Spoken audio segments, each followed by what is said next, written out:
Okay, tunaendelea na daily profit sharing paid at end of contract. Yaani hapa ni kwamba hizi fedha zinalipwa baada ya kumaliza mkataba wako. Kumbuka kwamba hii biashara pia ni ya kushirikisha watu kutengeneza networking. Kwa hiyo unapomshirikisha mtu mmoja, tulisema kwamba mtu wa kwanza unapata $30, na yule mtu akishirikisha mtu unapata $5, na yule mtu akishirikisha mtu mwingine $5, hivyo hivyo inaenda mpaka $3.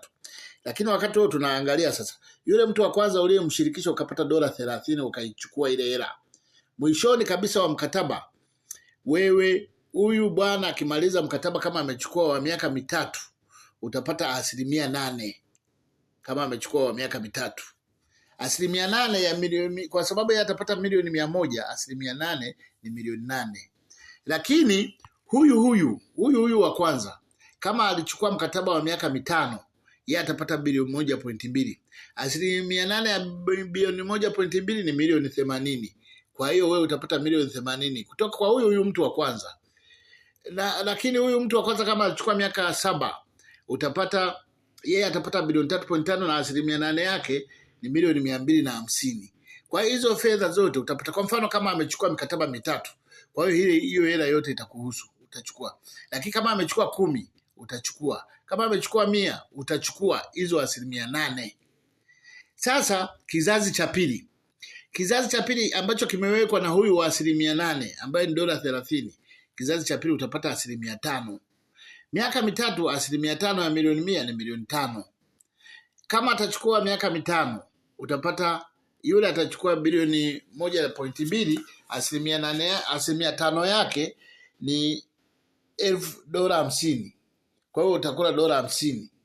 Na miaka 7 utakula $150. Sasa vizazi hivi vinaendelea moja kwa moja kama unavyoona.